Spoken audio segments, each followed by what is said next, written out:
Je pense que si ça avait été un homme qui m'avait proposé ce film, j'aurais eu envie de le faire autant. Difficile quand même Nathalie Baye d'imaginer. le respectait plus que quiconque. Ce respect n'avait rien de chaleureux, rien de confortable. Dans le cinéma français des années 70 et 80, personne ne vous offrait sa place. Il fallait la prendre, la défendre, la garder. Et Nathalie Baye n'était pas protégée. Elle arrivait dans un monde déjà dominé par... Très tôt, elle comprend une règle simple. Si vous n'êtes pas solide, vous êtes remplacé. Il n'y a pas de seconde chance, pas de patience. Sur les plateaux, la tension est permanente. Chaque scène est observée, chaque hésitation devient visible. Et face à certains acteurs, cette pression devient encore plus brutale. Ils ne ralentissent pas, ils ne s'adaptent pas, ils avancent et à vous de suivre. C'est dans ce contexte que ce nom s'impose. Pas comme un allié, pas comme un mentor, mais comme une présence impossible à ignorer. Quelqu'un qui ne lui a jamais facilité le travail. Quelqu'un qui ne lui a rien donné gratuitement. Au contraire, chaque échange avec lui devient une épreuve silencieuse. Un équilibre instable entre contrôle et perte de contrôle. Il n'y a pas de place pour l'erreur. Mais c'est précisément là que quelque chose se crée. Parce que face à lui, elle ne peut pas tricher. Elle ne peut pas se reposer sur des automatismes. Elle doit être exacte, présente, engagée. Il expose ses failles sans un mot. Il impose un niveau sans jamais le formuler. Et dans ce face, elle comprend. Le respect ne vient pas de la facilité. Il vient de ceux qui vous obligent à devenir meilleur sans jamais vous aider. Avant de plonger dans cette liste, il faut comprendre qui Nathalie Baye était vraiment. Née en 1948, Nathalie Baye n'était pas destinée à dominer le cinéma français. Elle n'avait ni l'image évidente d'une icône, ni cette aura immédiate qui impose le silence dès l'entrée dans une pièce. Au début, elle est observée avec distance. Jugée, comparée. On doute de sa présence. On questionne sa capacité à tenir face à des noms déjà installés. Ses premières années ne sont pas des triomphes, ce sont des tests. Des plateaux où elle doit prouver qu'elle mérite d'être là, des rôles où elle n'est jamais la seule à porter le regard, et surtout un environnement où la moindre faiblesse est visible. La presse n'est pas tendre, les critiques sont rapides, et dans ce système, il n'y a pas de place pour la fragilité. Elle apprend vite, trop vite. Elle comprend que le talent ne suffit pas, qu'il faut une forme de résistance. Une capacité à rester froide même quand tout devient instable. Parce que face à elle, il y a des acteurs qui ne pardonnent rien, des réalisateurs qui poussent sans expliquer, des regards qui testent en permanence ses limites.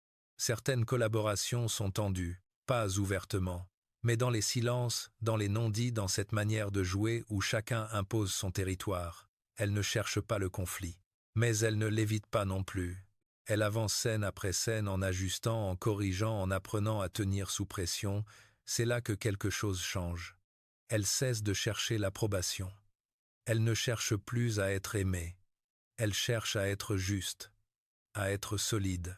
Et progressivement, elle comprend que les personnes qui comptent vraiment dans un parcours ne sont pas celles qui vous facilitent la route. Ce sont celles qui la rendent plus dure, parce que ce sont elles qui laissent des traces. Pas des souvenirs agréables, pas des relations simples, mais des cicatrices. Des moments où elle a dû se dépasser, où elle a été mise en difficulté, où elle a dû trouver en elle quelque chose qu'elle ne savait pas encore posséder. Et ce sont ces noms-là qu'elle n'a jamais oubliés. 5 personnes ont laissé une empreinte qu'elle n'a jamais effacée. Numéro, Sinicu, Gérard Depardieu. C'était une présence impossible à encadrer et dès les premiers tournages, Nathalie Baye comprend que face à lui, ses repères habituels ne suffiraient pas. Gérard Depardieu ne joue pas selon une logique stable. Il avance à l'instinct, impose un rythme imprévisible et transforme chaque scène en territoire mouvant. Pour une actrice construite sur la précision, cette absence de structure devient immédiatement un défi. Au départ, le déséquilibre est évident. Depardieu capte l'attention sans effort, occupe l'espace d'une manière presque brutale, sans chercher à s'ajuster à son partenaire. Baye, elle travaille dans le contrôle, dans la mesure, dans le détail. Mais face à cette énergie, elle réalise très vite qu'elle risque de disparaître si elle reste dans son registre habituel. Il ne s'agit pas de rivaliser, mais de survivre dans la scène. La tension ne s'exprime jamais ouvertement, mais elle s'installe dans chaque échange. Il ne la met pas volontairement en difficulté, mais il ne lui laisse aucune marge. Il avance sans prévenir, modifie une intention, casse un rythme et la force à réagir dans l'instant. Ce n'est pas un conflit, c'est une pression constante, presque invisible, mais impossible à ignorer. Un moment précis reste gravé. Une scène simple, sans complexité apparente, mais où tout se joue dans le timing. Depardieu change légèrement son intention, décale son énergie, et pendant une fraction de seconde, Bai perd l'équilibre. Elle ne s'effondre pas, mais elle ressent ce décalage, et dans ce métier, ce type de microfaille est suffisant pour marquer durablement. À partir de là, quelque chose évolue. Elle abandonne une partie de ses certitudes, devient plus réactive, plus ancrée dans le présent. Elle cesse d'anticiper pour apprendre à répondre. Face à lui, elle n'a plus le choix. Chaque scène devient un exercice de précision en temps réel où l'instinct prend le relais sur la construction. Ils ne développent pas une relation proche. Il n'y a pas de confort entre eux, mais il y a une forme de reconnaissance implicite. Le fait de savoir que l'autre impose un niveau réel sans compromis, sans discours, et c'est précisément cela qui crée le respect. Parce qu'il ne lui a jamais facilité le travail, parce qu'il a exposé ses limites sans jamais les commenter, et parce qu'il l'a forcé à évoluer sans lui donner de méthode. Gérard Depardieu est devenu une référence, incontournable dans son parcours. Certaines expériences ne laissent pas de bons souvenirs, mais elles laissent une trace durable et celle-ci ne s'est jamais effacée. Numéro 4, Isabelle Adjani. C'était celle qui lui prenait la lumière sans rien demander. À la même époque, Nathalie Baye évolue dans un paysage où chaque apparition compte, où chaque rôle peut définir une trajectoire. Et face à Isabelle Adjani, le contraste est immédiat. Adjani n'entre pas dans une scène, elle la transforme. Sa présence attire naturellement le regard, capte l'attention du public, impose une intensité presque écrasante. Et pour Baye, cela crée une tension silencieuse difficile à ignorer. Il n'y a pas de conflit direct entre elles, pas de confrontation ouverte, mais il y a une comparaison constante. La presse s'en empare, les critiques la nourrissent, et peu à peu une forme de rivalité implicite s'installe. Adjani devient le visage de l'intensité, de la transformation radicale de l'actrice capable d'aller plus loin, plus vite, plus profondément. Baye, elle doit se positionner autrement, trouver une autre forme de justesse plus contenue, plus précise. Cette différence devient une pression. Parce que dans certaines situations, Baye sent que tout bascule du côté d'Adjani. Une scène, un projet, une attention médiatique. Sans effort visible, Adjani capte ce que les autres doivent construire. Et ce déséquilibre ne peut pas être ignoré. Il ne s'agit pas de jalousie mais d'un constat brut. Face à une telle intensité, il faut s'adapter ou disparaître. Un moment reste particulièrement révélateur. Lors d'une apparition publique, tous les regards convergent vers Adjani. Les questions, les caméras, l'attention générale. Baye est présente, mais elle observe. Elle comprend que certaines présences ne se disputent pas. Elles s'imposent. Et dans cet instant, elle réalise que lutter contre cela serait inutile. Alors, elle change de stratégie. Au lieu de rivaliser sur le même terrain, elle affine son propre langage. Elle devient plus intérieure, plus maîtrisée, plus ancrée dans une forme de vérité moins spectaculaire mais plus durable. Là où Adjani explose, Baye tient.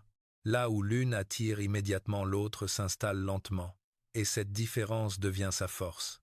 Le respect naît ici dans cette reconnaissance froide. Adjani représente quelque chose qu'elle ne peut ni reproduire ni ignorer. Une intensité extrême, une capacité à dominer une scène sans concession. Et face à cela, Baye ne cherche plus à lutter. Elle accepte. Et elle ajuste. Parce qu'au fond, certaines présences ne se combattent pas. Elles redéfinissent les règles. Et cette prise de conscience ne l'a jamais quittée. Numéro 3, Jean-Louis Trintignant. C'était celui qui n'avait pas besoin de s'imposer pour dominer. Avec Jean-Louis Trintignant, Nathalie Baye se retrouve face à une forme de jeu qu'elle ne peut pas attaquer frontalement. Il ne cherche pas à occuper l'espace, il le réduit. Il ne monte pas en intensité, il la retire. Et c'est précisément ce qui rend chaque scène plus difficile. Parce que face à lui, tout devient plus visible.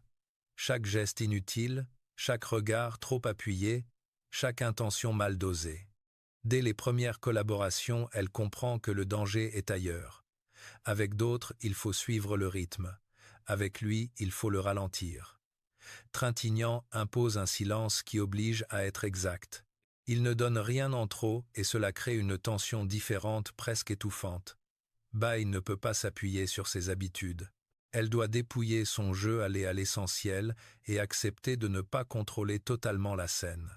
Le conflit n'est jamais visible, il est technique, profond, dans la manière de construire une scène, dans le tempo, dans la respiration même du jeu. Trintignant attend, il observe. Et dans cette attente, il pousse son partenaire à révéler trop ou pas assez. Bai le ressent très vite. Si elle en fait trop, elle devient artificielle. Si elle en fait trop peu, elle disparaît. L'équilibre est fragile. Un moment précis marque cette prise de conscience.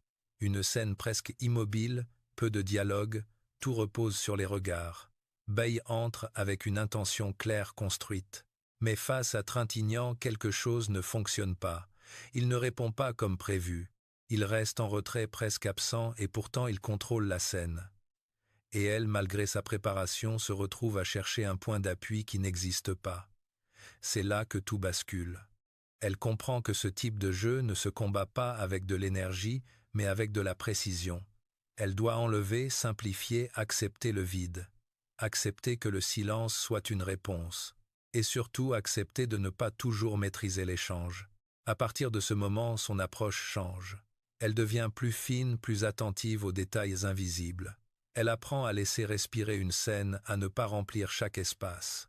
Ce n'est pas une évolution confortable, mais elle est nécessaire. Le respect naît ici dans cette contrainte. Parce que Trintignant ne lui a jamais donné de repères clairs. Parce qu'il a imposé une exigence sans la formuler. Et parce qu'en face de lui, elle a dû reconstruire une partie de son jeu pour rester crédible. Certaines confrontations ne sont pas violentes. Elles sont plus profondes. Et celle-ci a laissé une trace durable. Numéro 2, Claude Chabrol. C'était celui qui voyait immédiatement ce qu'elle essayait de cacher. Avec Claude Chabrol, Nathalie Bai ne fait pas face à un partenaire de jeu mais à un regard qui dissèque. Il n'observe pas seulement ce qu'elle montre, il perçoit ce qu'elle retient. Et, dans un environnement où elle a appris à contrôler, à ajuster, à masquer certaines fragilités, cette capacité devient immédiatement inconfortable. Dès leur première collaboration, le rapport est clair. Chabrol ne cherche pas à la rassurer. Il ne donne pas d'indications longues ni d'explications détaillées. Il corrige peu mais il voit tout. Un regard trop construit, une émotion légèrement retenue, une intention trop visible. Il ne critique pas frontalement mais il ajuste. Et ces ajustements sont précis, parfois déstabilisants. La tension s'installe rapidement. Pas dans des conflits ouverts, mais dans cette sensation constante d'être observé sans filtre. Bai ne peut pas se reposer sur son expérience. Elle ne peut pas appliquer ses méthodes habituelles. Parce que face à Chabrol, ce qui fonctionne ailleurs devient insuffisant. Le travail devient plus dur. Il demande plus. Pas en quantité, en vérité. Il pousse les scènes jusqu'à un point où elles cessent d'être confortables.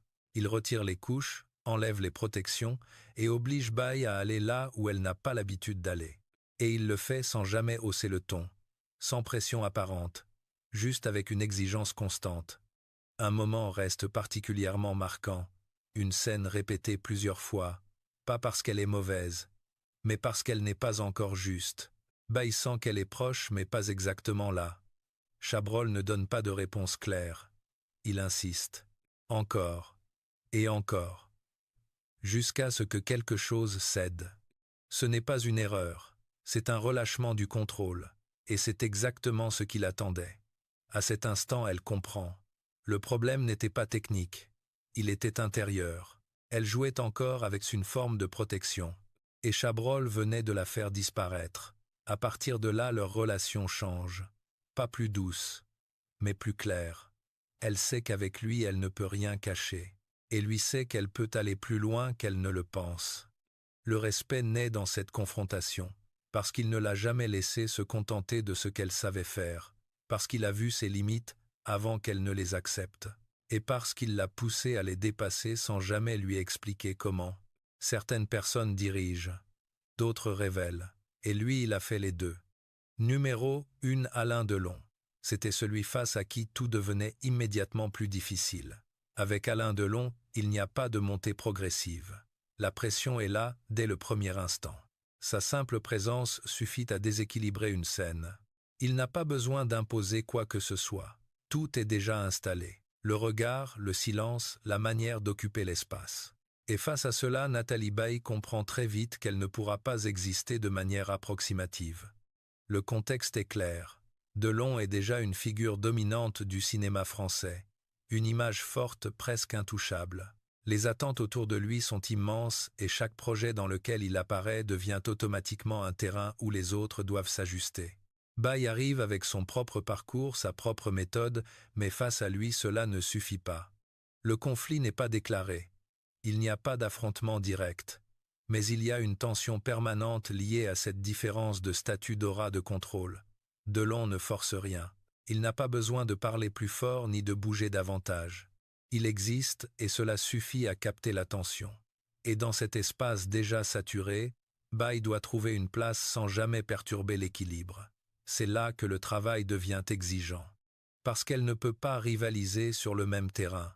Elle ne peut pas chercher à dominer la scène. Elle doit s'inscrire dedans avec précision sans jamais dépasser. Le moindre excès devient visible. Le moindre manque aussi. Et face à Delon, cet équilibre est extrêmement fragile. Un moment reste gravé, une scène simple mais chargée. Tout repose sur la présence, sur le regard. Delon ne fait presque rien. Et pourtant tout passe par lui. Baye joue, elle est juste, elle tient. Mais elle ressent ce décalage. Cette sensation que malgré tout le centre de gravité n'est pas entre eux. Il est chez lui. Et cette réalité ne peut pas être ignorée. À partir de là, elle ne cherche plus à compenser. Elle ajuste, elle affine. Elle accepte que certaines présences ne se combattent pas, mais se contournent. Elle construit autrement. Plus sobre, plus précise, plus ancrée. Le respect naît dans cette acceptation. Parce que Delon incarne quelque chose qu'on ne peut pas apprendre. Une autorité naturelle, une capacité à exister sans effort apparent, une maîtrise qui ne se démontre pas mais qui s'impose. Et face à cela, Baye ne cherche pas à rivaliser. Elle reconnaît. Parce qu'il ne lui a laissé aucune marge. Parce qu'il l'a obligée à être exacte à chaque instant. Et parce qu'en face de lui, elle ne pouvait pas se permettre d'être moyenne. Certaines présences définissent un standard. Et lui, il l'a imposé sans jamais le dire. Avec le temps, Nathalie Baye n'a jamais cherché à réécrire son parcours. Elle ne l'a pas adouci, elle ne l'a pas simplifié. Ce qu'elle retient, ce ne sont pas les moments faciles ni les collaborations confortables, ce sont les points de tension, les instants où tout devenait instable, les moments où elle a été forcée de se repositionner, de corriger, de comprendre plus vite que prévu. Les 5 noms qu'elle évoque ne sont pas des figures rassurantes. Aucun d'eux ne lui a offert un cadre protecteur.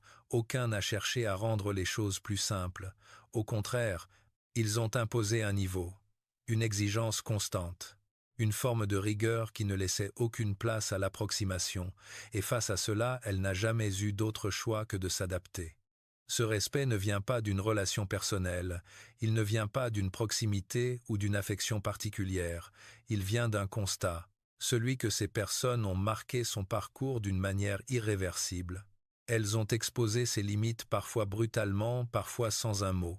Elles ont mis en évidence ce qui devait être corrigé, ajusté, reconstruit, et c'est précisément pour cela qu'elles comptent. Parce qu'elles n'ont rien donné gratuitement. Parce qu'elles ont obligé Nathalie Baye à devenir plus précise, plus solide, plus consciente de son propre niveau. Ce ne sont pas des souvenirs agréables, ce sont des repères, des moments qui définissent une trajectoire. Dans un milieu où l'image peut masquer beaucoup de choses, ces confrontations ont eu une valeur rare. Elles ont révélé ce qui restait quand tout le reste disparaissait. Le travail, la présence, la capacité à tenir. Elle ne les aimait pas toujours. Elle ne les cherchait pas non plus, mais elle ne pouvait pas les ignorer, et c'est pour cela qu'elle les respectait plus que tous les autres.